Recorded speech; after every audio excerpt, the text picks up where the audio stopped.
Okay, so if I have a question. Biology. Yes, go ahead. Okay, so why do our fingertips and toes wrinkle when we're in the water? Oh, we just talked about that this week. You should have been Oh, in class. wow, you're right with the class. We have specialized little layers of our skin. They're called little papillae, and they're underneath the layers of the skin. And when we're in a bathtub for long periods of time, those little layers of skin actually swell. It has to do with, well, it's hypertonic and hypotonic solutions. It's kind of osmolarity of the solution that you're sitting in.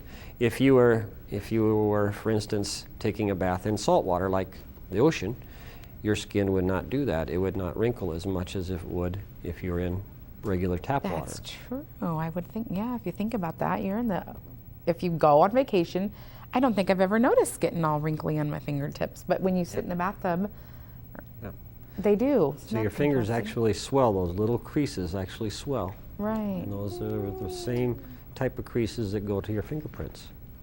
Interesting. Do you have a question? Skip me. Go to Katie. I'll think about it. See how you are. Let me think. I want to know about online biology and anatomy physiology. How do the students do the lab materials? Sometimes very difficult. Virtual labs and things like that. I teach an online biology class, and we do have a kit. It's a kit that the students go to the library, or to the bookstore, excuse me, and they will order that kit. I think they get a voucher. They pay for it here, and they get a voucher, and they send it in, and then the company called eScience sends them a box, nice little box full of test tubes and everything that they need to do the labs. Unfortunately, sometimes the CDs don't work, so we've had problems with that. But in general, they can do them right there in their kitchen. And I have heard from students that they do like that. I mean, that it's advanced. I mean, it's changed over the years, but then whatever they took not this summer, but the summer before, students have come in and said that they really do, they find it very useful, the online kit, or the kit that they have to use. It's not something that's, it's not something that's kept them behind, or they felt like they should have taken it in class. Yeah, and obviously online classes are for some and not everybody, but the students I have talked to have really said good things about that and the anatomy and physiology. It's hard because you're not there to help them. You know, I always go around the classroom and ask them if they have any help, they need any help, or if they're having any problems, and I can't do that. By the time that they email me and I get it back, their experiment's done. So there's a little lag time there, and that's probably the difficult part of it. Right. Or if their kids eat the beads or the seeds that they're supposed to put. That was in the kit? Stick them in their ears. You know, that just happens. My dog ate my homework. My child ate the kit beads. I dropped a test tube. What do I do? Oops. You know. What to do now? And they have problems that way. They're emailing me all the time. How come this doesn't work? Oh, this doesn't work. And so we have to straighten that out a bit. Yeah, I can imagine that being, the lag time would probably be the most, the downfall about taking the online class, especially if you're a student that needs a lot of that assistance. But the labs are they're very safe. There's nothing that's dangerous about them at all, and they're pretty well put together. So. What would you say we should say to that student who's in our office and has to fulfill that life science or physical science requirements, and they're like, I'm not good at science, I don't like science, how am I going to get through this? Like, what can we say to that person to help them understand that, one, it's beneficial, and two, kind of just to change their mind about how to look at it? Well, I always look at science as it's the science that you should know, because it's all around you, everything around you. And reading and writing is really good, but if you want to know about the world, you have to take science. You have to understand the basics before you can understand everything else.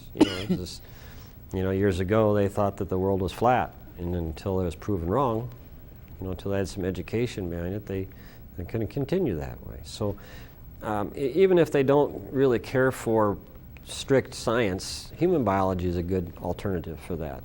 You learn about your body. It's a little bit less rigorous, a little bit more focused on what you want to maybe do. So that's usually my out. I see them nervous, and Dr. Boyer's number one, first of all, and second of all, human biology would be your fit. It's a good fit for most of them, and they think it's an easy class, but it's really not. I don't make easy classes, so. Right. Paul Mays always used to tell me he wanted to be the toughest teacher on campus, and then when he left, it was up to me. And tough and fair and you learn a lot is your best teacher. Right. Tell us about your new labs. Our new labs are really neat. They're really They're good. pretty. They're very pretty. Because we're going to be in the old ones. Yeah, we Right, get to live we- in your old labs. We'll be living in the old ones, yes. Yes, and those are getting cleaner. They Thankfully. smell like formaldehyde, but it's gonna be. We're gonna be preserved. We'll I never There's a age. plus. Yes, I took a bunch of chemicals out for you yesterday, so Oh, that how will be kind. better. Thank you. But our new labs are really nice. They state of the art. We've had a few glitches with the filtration and temperatures and things like this, but that can be expected. And we're working those out, and we're getting things moved in. Ruth Moorhead is getting all the chemistry moved in really nicely. She's doing a great job. Brandon Lang is the new chemistry instructor. He's excellent. Kids are going to love him. Ken's got a really nice room. Everything looks good in his room. He's probably got the fewest problems of any other room that we have. But there's a few glitches that we're working with as far as we have an autoclave that sterilizes things, and it gets a little bit odoriferous, stinky once in a while. So, They but seem so much brighter. and Even those, though the windows are way up at the top, it still feels brighter when you walk in. yeah, Must they're big and airy, and they have a lot of light to them, and they're on a really nice switch that keeps the light in the right levels. So they're automatic. Nice. You're gonna be spoiled in there. You walk in, the lights come on. You know, We're going to have to test A that. lot of storage. I think that's what's really neat about it. for the The chemistry other labs, everything was like everywhere around you. Yeah, the And chemistry these- room is the only that has a lot of good storage. For big things, the storage is not really there, just in the cabinets. So we've had problems with things like butterfly nets don't go in cabinets too good, but we found places for them. Oh, they How didn't many think of those butterfly broom nets do you closets. have? We used to have a lot until we've misplaced. Someone I has bet taken Brian them. Ritter has your butterfly nets. I don't know. I would look at the marsh. Old No Brian's pointing probably fingers. running around out in his marsh with the nets. Yeah, so we'll find them. Ah. Well, they don't have a place to put them anyway, so we No, don't have it- to worry about getting them back too soon. We have a place. It's Ruth going found us a place. So. Okay. He wants his nets. What's those nets, Brian? Brian? Bring back the nets. That's when I taught biology. We had a program or a lab for the students where they had to go out and catch insects or collect plants. They had to have so many of them. So that was kind of interesting. Made them get out into nature instead of sitting in the classroom. And I really enjoy that. And that's one thing Jana Fowler is really doing a good job of. She's doing a great job in biology, and she's getting the students out. They go to Wildcat Den, they go to Weed Park, they go to the Discovery Park. Excellent, excellent outings. Janet Freeborn has the cocoon, or whatever it's called at that stage, of a monarch. They caught the little caterpillar and brought it in, Mm-hmm. and it formed its little cocoon, and it's hanging in the ag room. I said, aren't you supposed to like put that outside or something? Yeah, or Wouldn't they be photosensitive or You're something? going to trip over your language, Should Katie.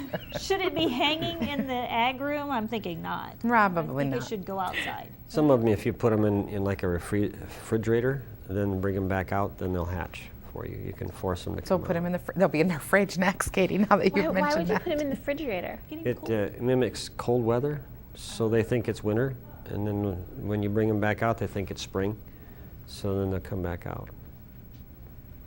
Wow. You can do that with plants also. You can take the With bulbs your and tulips. put them in the freezer, Okay, freezer. and then you bring them back out, and you can force them to bloom in the middle of the winter. Oh my gosh, In your house. horticulture, Really? biology. He does it all, I'm You telling do you. everything, yes. What are some things that you've dissected? Oh, frogs and cats and lizards. We did some worms, humans. I'm going to say, you've done people. If you did Palmer, you've done people. Yeah, we've done people. We had one I remember that was, we affectionately called him Stinky. Oh, God!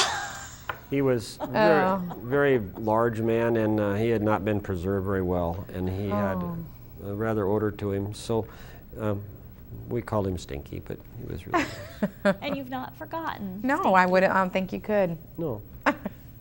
We don't do Life humans any experience. time here. No, we do not have the facilities, the funds. We don't go to the morgue or Very anything like expensive, that, do very we? expensive to do. The cadavers, yeah. Yes, very expensive. Kirkwood has it. I think Scott does have one. With the mortuary science or something? Is that what it would be? Yeah, yeah. But we don't have it. connected to? We just don't have the facilities. You have to have a special container. You have to have everything. It's very, very rigorous to get that. When we were in dissection, they told us that if you ate in class, you were not only just kicked out of the class, you were expelled from school. Period. You lost. If you ate where the cadavers In the were. room? In the room with the cadavers. If you had food or drink anywhere in there, or if you desecrated any part of that cadaver, you were expelled from school. You were gone. Why would So what- anyone want to? Well, Well, you'd there's- think you just there's in a some- classroom, but There's some weird people out there. So one day we were in class and I smelled Fritos. oh, And so I started looking around to see who was eating Fritos. And there was no one eating. I walked all around, and a friend of mine was taking the top off of a skull with a saw, and it smelled just like Fritos. oh my gosh. is that normal? That's. I'm Or is just that because thinking. he was stinky? No, that wasn't Stinky. That was another one. Why would it smell like that? It's just this, well, bone dust, if you want to call it that. It's kind of Bone like dust? sawdust. Now, every time you eat Salty, Fritos, do greasy. you go there? Sometimes. In your mind, you Sometimes? go Oh, there, gosh. don't you? Fritos no more, huh? You're okay. I can handle it. I don't think I I can can do that. Well, now we're gonna open up a bag of Fritos and go. Blair. Think of Dr. Blair. No, every time I watch Dr. G, medical examiner, I'm going to go, that smells like Fritos. Oh, Dave. You're gonna go, Not Not Yuck. Yes. How do like your students, like you were talking a little bit about alternative medicine, but some people, they don't necessarily, I don't know if they necessarily believe in that or appreciate, I don't know. Are people usually receptive? No, not always. And I don't, and especially in my classes, I don't push that or encourage it. I give them the option. I give them the ideas. I give them the alternative. And I say that, and I always tell them that you have to use your own judgment. You know, I never say, well, do things my way because it's the only way. There's a lot of ways to do things in this world. And if people are smart enough and they have enough knowledge, then they can make a choice. Yeah, I was asking my dentist today because she told me I have cavities for the first time in my life. I was really distraught. I'm like, is there an alternative way to handling this? Because I'm not really looking forward to the. Well, drilling. Yeah, it seems kind of invasive now that everybody knows I have a cavity. First one in my life. Kind of sad. Yeah, needles, drilling. Can I heal Smells like myself? Fritos. Thank you. Smells like Fritos.